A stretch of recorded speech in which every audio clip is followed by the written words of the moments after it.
बोलो गुरुदेव भगवान की जय। प्यारे कृष्ण कन्हैया लाल की जय। पद्म पुराण स्वर्ग खंड, भगवान के भजन एवं नाम कीर्तन की महिमा। इसमें कुछ संस्कृत में श्लोक दिए हैं, उनका हिंदी अर्थ दिया गया है। श्लोक पढ़ेंगे और उसमें जो भी गलतियां हो जाएं सो उसे आप सभी ईश्वर क्षमा करें। ऋषयः ऊचु भवता कथितं सर्वं यत् किंचित् पृष्ठमेव च इदानीमपि पृच्छाम एकं वद महामते। ऋषियों ने कहा, महामते, हम लोगों ने जो कुछ पूछा था वह सब आपने कह सुनाया। अब भी आपसे एक प्रश्न करते हैं, उसका उत्तर दीजिए। एतेषां खलु तीर्थानां सेवनाद्यत फलं भवेत् सर्वेषां किल कृत्वैकं कर्म केन च लभ्यते एतन्नो ब्रूहि सर्वज्ञ कर्मैवं यदि वर्तते। इन सभी तीर्थों के सेवन से जो फल होता है वही कौन सा एक कर्म करने से प्राप्त हो सकता है। सर्वज्ञ सूत जी, यदि ऐसा कोई कर्म हो तो उसे हमें बताइए। सूतोवाच कर्मयोगः किल प्रोक्तो वर्णानां द्विजपूर्वशः नानाविधो महाभागस्तत्र चैकं विशिष्यते। सूत जी ने कहा, महाभाग महर्षिगण, शास्त्रों में ब्राह्मण आदि वर्णों के लिए निश्चय ही नाना प्रकार के कर्मयोग का वर्णन किया गया है, परंतु उसमें एक ही बात सबसे बढ़कर है। हरिभक्ति कृतायेन मनसा कर्मणा गिरा जितम तेन जितमेव न संशयः। जिसने मन, वाणी और क्रिया द्वारा श्री हरि की भक्ति की है, उसने बाजी मार ली, उसने विजय प्राप्त कर ली, उसकी निश्चय ही जीत हो गई, इसमें तनिक भी संदेह नहीं है। हरिरेव समाराध्यः सर्वदेवेश्वरेश्वरः हरिनाम महामन्त्रैर्नश्येत पाप पिशाचिकम्। संपूर्ण देवेश्वरों के भी ईश्वर भगवान श्री हरि की ही भली भांति आराधना करनी चाहिए। हरि नाम रूपी महामंत्रों के द्वारा पाप रूपी पिशाचों का समुदाय नष्ट हो जाता है। हरे प्रदक्षिणां कृत्वा शक्रदप्ये मलाशयः सर्वतीर्थ समागाह्यं लभन्ते यन्न संशयः। एक बार श्री हरि की प्रदक्षिणा करके मनुष्य शुद्ध हो जाते हैं तथा संपूर्ण तीर्थों में स्नान करने का जो फल होता है उसे प्राप्त कर लेते हैं, इसमें तनिक भी संदेह नहीं है। प्रतिमां च हरेर्दृष्ट्वा सर्वतीर्थ फलं लभेत विष्णु नाम परम जप्त्वा सर्व मंत्र फलं लभेत। मनुष्य श्री हरि की प्रतिमा का दर्शन करके सब तीर्थों का फल प्राप्त करता है तथा विष्णु के उत्तम नाम का जप करके संपूर्ण मंत्रों के जप का फल पा लेता है। विष्णु प्रसाद तुलसी माग्राय द्विज सत्तमाः प्रचंडम विकरालम तद यमस्यास्यम न पश्यति। द्विजवरों, भगवान विष्णु के प्रसाद स्वरूप तुलसी दल को सूंघ कर मनुष्य यमराज के प्रचंड एवं विकराल मुख का दर्शन नहीं करता।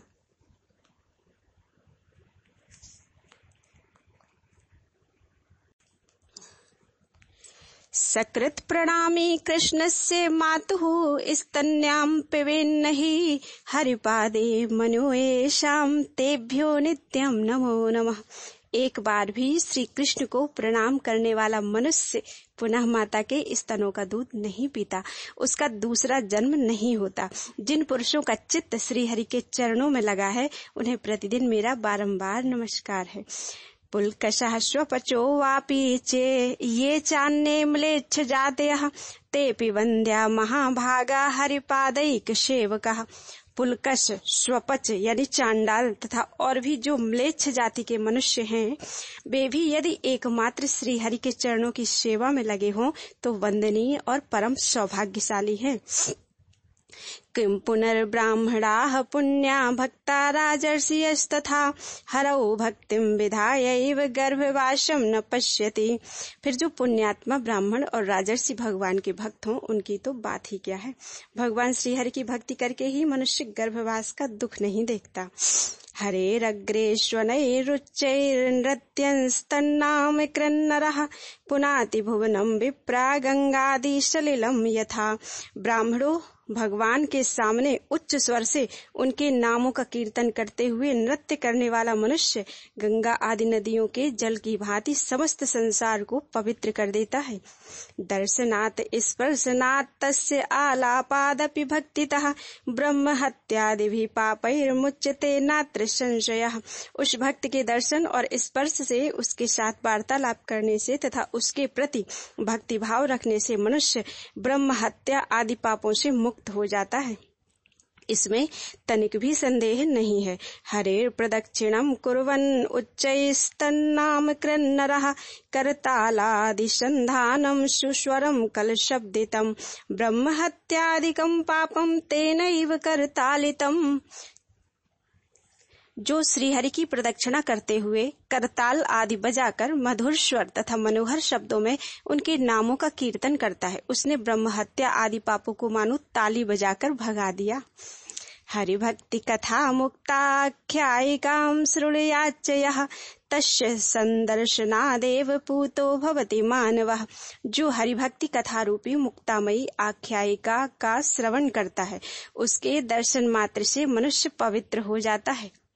किं पुनस्तस्य पापा नाम शंका मुनिपुंगवा तीर्थानाम च परम तीर्थम कृष्ण नाम महर्षयः।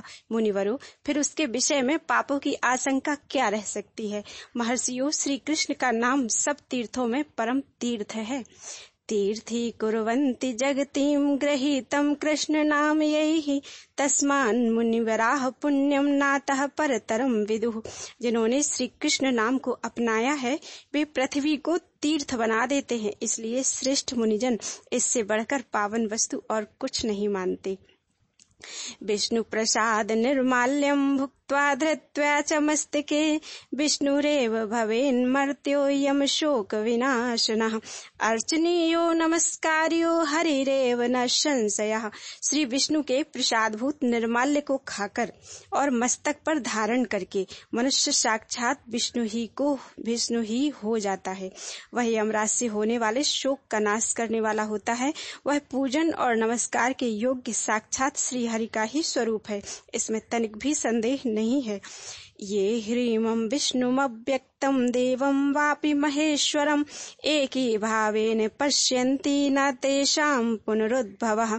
जो इन अव्यक्त विष्णु तथा भगवान महेश्वर को एक भाव से देखते हैं, उनका पुनः इस संसार में जन्म नहीं होता।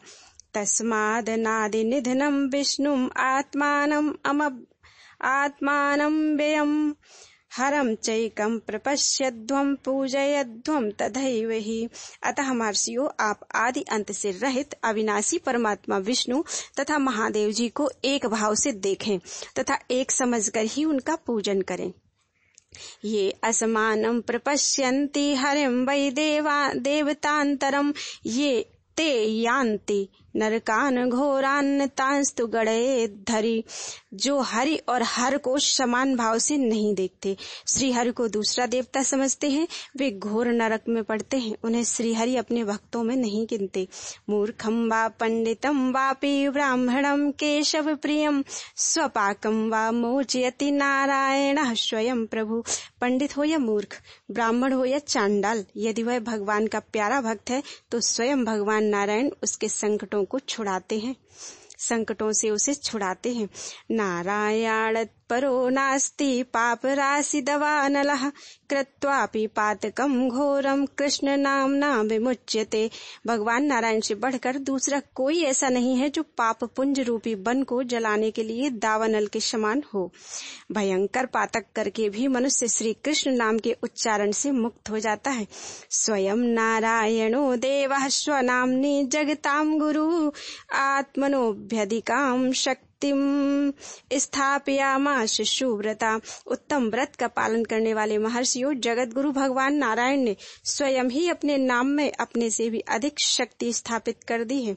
अत्र ये विवदन्ते वा आयास लघु दर्शनात् फलानां गौरवाच्चापि ते यान्ति नरकं बहु।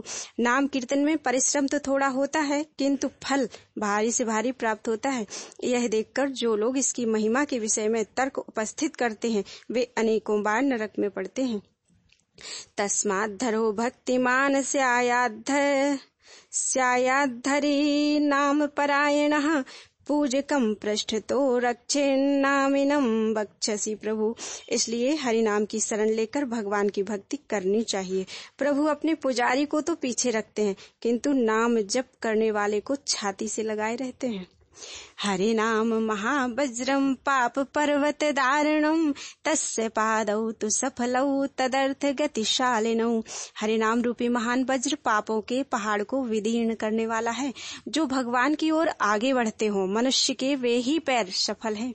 तावेव धान्यावाख्यातौ यौ तु पूजा करौ उत्तमांगम तद्धरो नम्रमेव यत्। वे ही हाथ धन्य कहे गए हैं जो भगवान की पूजा में संलग्न रहते हैं। जो मस्तक भगवान के आगे झुकता हो वही उत्तम अंग है।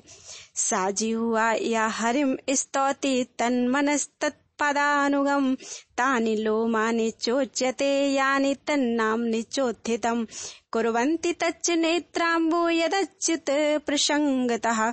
जीव वही श्रेष्ठ है जो भगवान श्री हरि की स्तुति करती है। मन भी वही अच्छा है जो उनके चरणों का अनुगमन यानी चिंतन करता है। तथा रोए भी वे ही सार्थक कहलाते हैं जो भगवान का नाम लेने पर खड़े हो जाते हैं। इसी प्रकार आंसू वे ही सार्थक हैं जो भगवान की चर्चा के अवसर पर निकलते हैं। अहो लोका अतितराम देव दोषेण वंचिताः नामोच्चारण मात्रेण मुक्तिदम न भजन्ति वै। अहो संसार के लोग भाग्य दोष से अत्यंत वंचित हो रहे हैं, क्योंकि वे नामोच्चारण मात्र से मुक्ति देने वाले भगवान का भजन नहीं करते। वंचितास्ते च कलुषाः स्त्रीणां संग प्रसंगतः प्रतिष्ठन्ति च लोमानि येषां नो कृष्ण शब्दने। स्त्रियों के स्पर्श एवं चर्चा से जिन्हें रोमांच हो आता है, श्री कृष्ण नाम का नाम लेने पर नहीं, वे मलिन तथा कल्याण से वंचित हैं। ते मूर्खा ह्यकृतात्मानः पुत्र शोकाद्विह्वलाः रुदन्ति बहुलालापैर्न कृष्णाक्षर कीर्तने।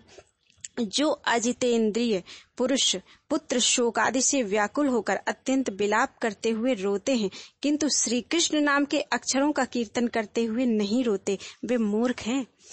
जिह्वा लब्ध्वापि लोकेस्मिन् कृष्ण नाम जपेन्नहि लब्ध्वापि मुक्ति सोपानम हेलयैव च्यवन्ति ते। जो इस श्लोक में जीभ पाकर भी श्री कृष्ण नाम का जप नहीं करते, वे मोक्ष तक पहुंचने के लिए सीढ़ी पाकर भी अवहेलनावश नीचे गिरते हैं। तस्माद्यत्नेन वै विष्णुं कर्मयोगेन मानवः कर्मयोगार्चितो विष्णुः प्रसीदत्येव नान्यथा तीर्थादप्यधिकं तीर्थं विष्णोर्भजनमुच्यते। इसलिए मनुष्य को उचित है कि वह कर्मयोग के द्वारा भगवान विष्णु की यत्न पूर्वक आराधना करे। कर्मयोग से पूजित होने पर ही भगवान विष्णु प्रसन्न होते हैं, अन्यथा नहीं। भगवान विष्णु का भजन तीर्थों से भी अधिक पावन तीर्थ कहा गया है। सर्वेषां खलु तीर्थानां स्नान पानावगाहनैः यत्फलं लभते मर्त्यस्तत्फलं कृष्ण सेवनात्। संपूर्ण तीर्थों में स्नान करने, उनका जल पीने और उनमें गोता लगाने से मनुष्य जिस फल को पाता है वह श्री कृष्ण के सेवन से प्राप्त हो जाता है। यजन्ते कर्म योगेन धन्या एव नरा हरिम तस्माद्यजध्वं मुनयः कृष्णं परम मंगलम। भाग्यवान मनुष्य ही कर्मयोग के द्वारा श्री हरि का पूजन करते हैं, अतः मुनियों आप लोग परम मंगलमय श्री कृष्ण की आराधना करें। बोलो वृंदावन बिहारी लाल की जय।